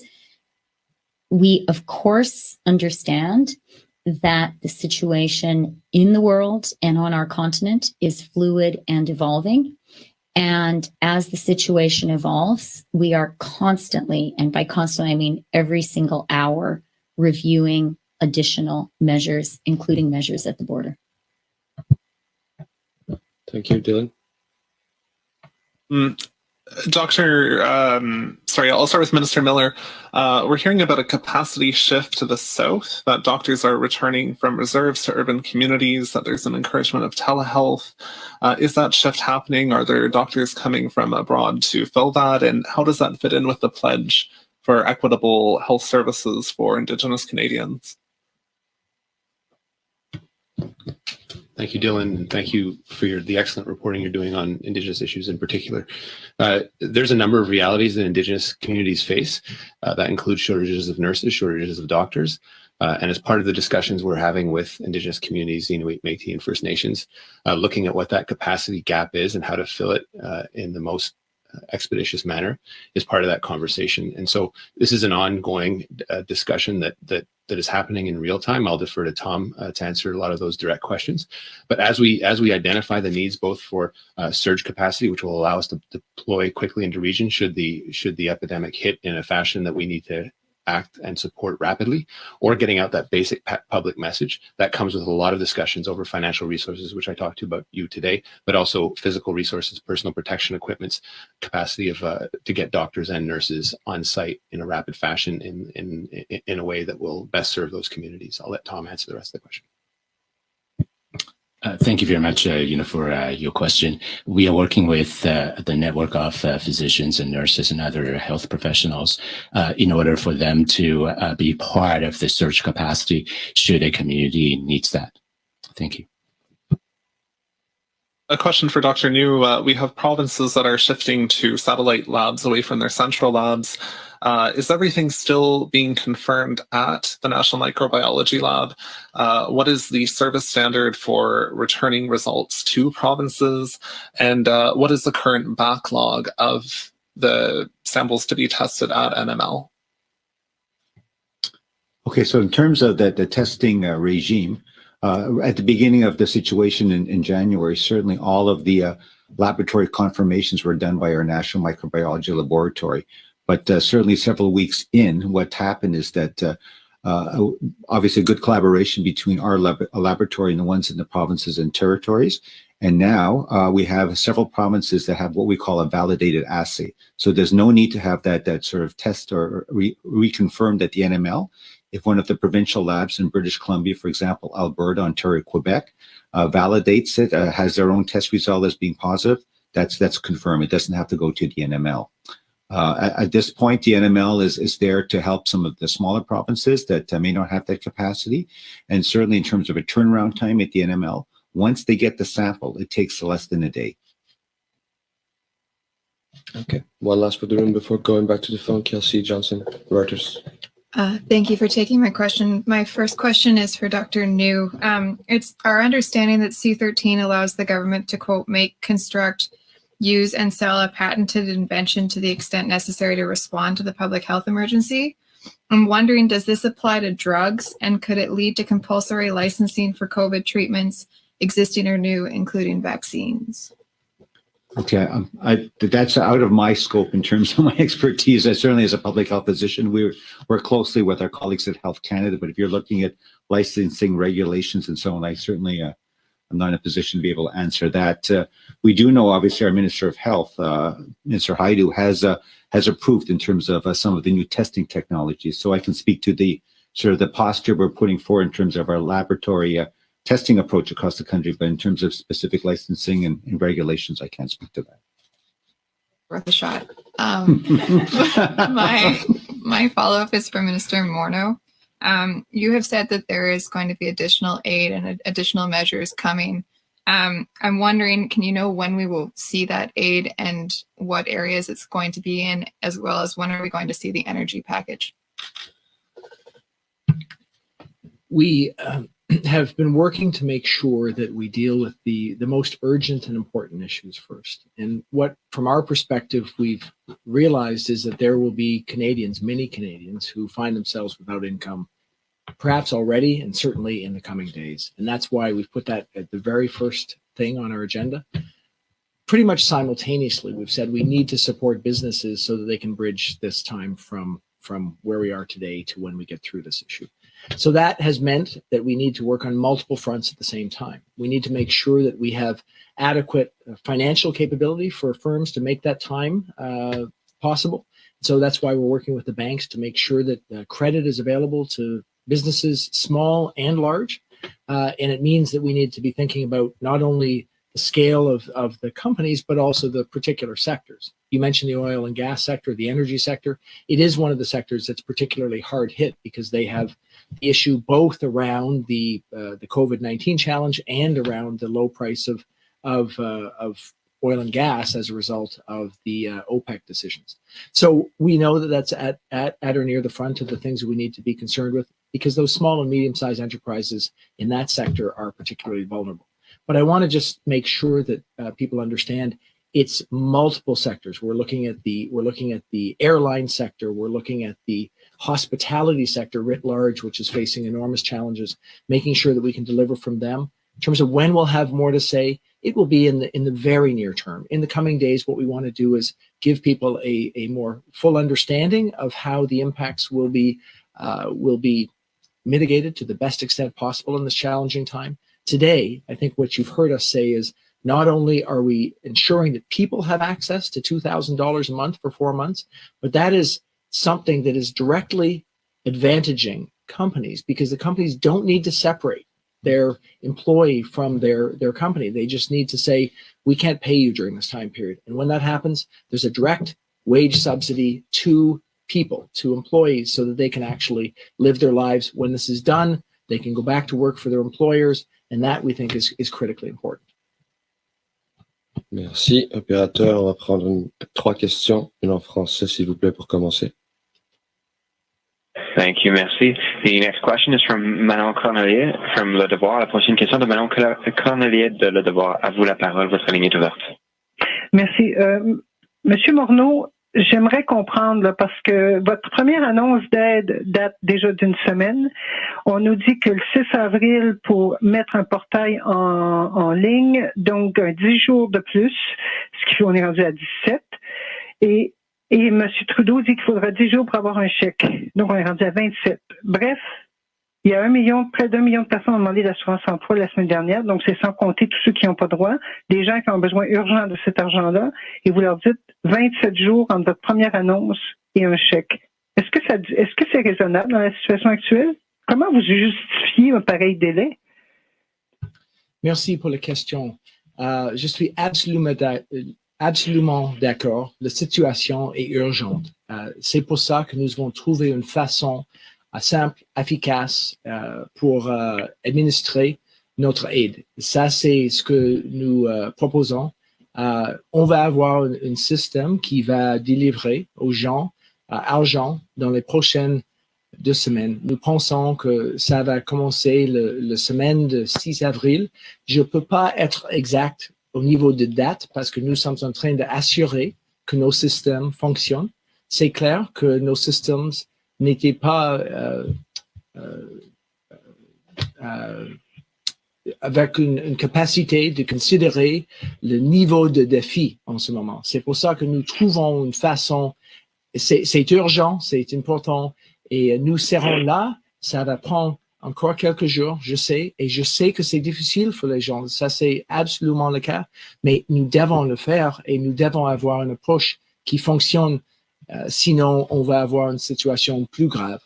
Donc, pendant les prochaines journées, nous allons avoir plus à dire exactement comment, exactement quand, et c'est certain que nous devons travailler ensemble pour assurer que nous pouvons avoir une bonne approche pour les gens. Ma question.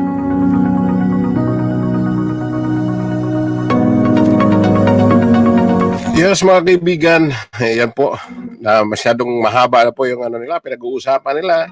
At saka yung mga tanong, mostly naman paulit-ulit na lang. Dapat sana direct to the point. Pero ang katanungan dito, paano kaya if walang regular job dito sa Canada, tas PR lang, makaabil pa ba ng tulong ng gobyerno? Ayan mo, tanong natin yan, Ems Ervin, tomorrow. Tanong natin yan kay sa opisina ni Anthony House Father. We will ask him today.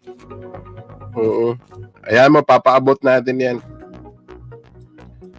Wala tayong direct access doon na pwede tayong magtanong eh. So sana I will ask Sunny if we could have a line and we could ask also some questions there. We will try it tomorrow. Again, ito po ang DJ na si Yui. Inaantok ako. Gutom.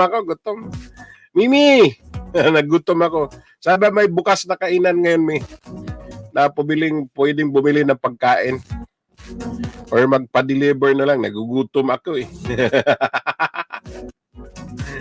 Oo, paano kasi to? Ang tagal.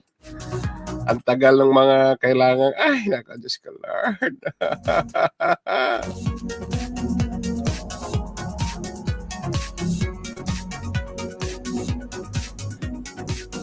Para paabot natin yan. Don't worry. We will ask somebody.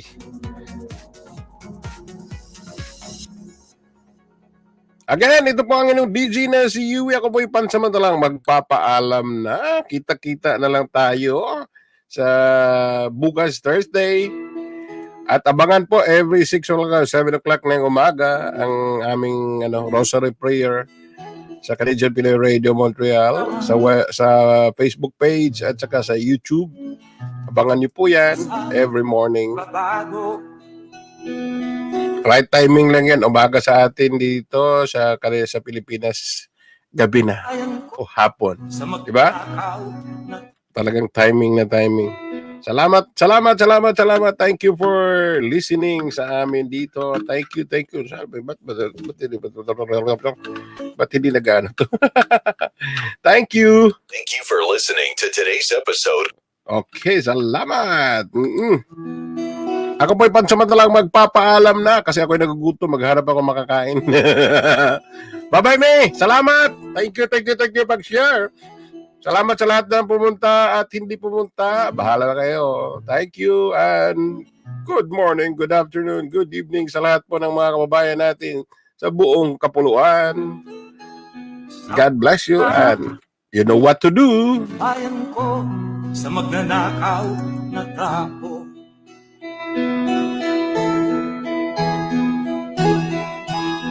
Madilim na kahapon,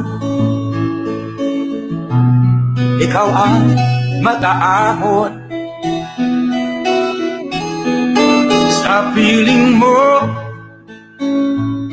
di ko mawawala ang korupsyon.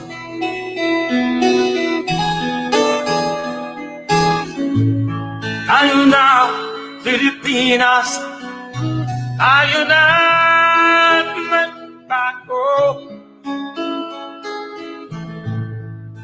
Hawak kamay tayo para sa pagkasenso.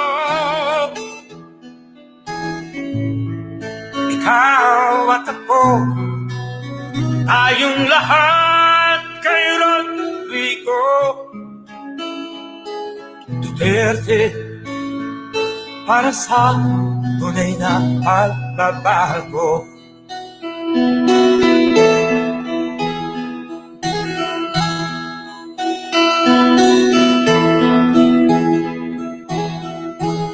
Masdan mo ang paligid, alamak mga krimen.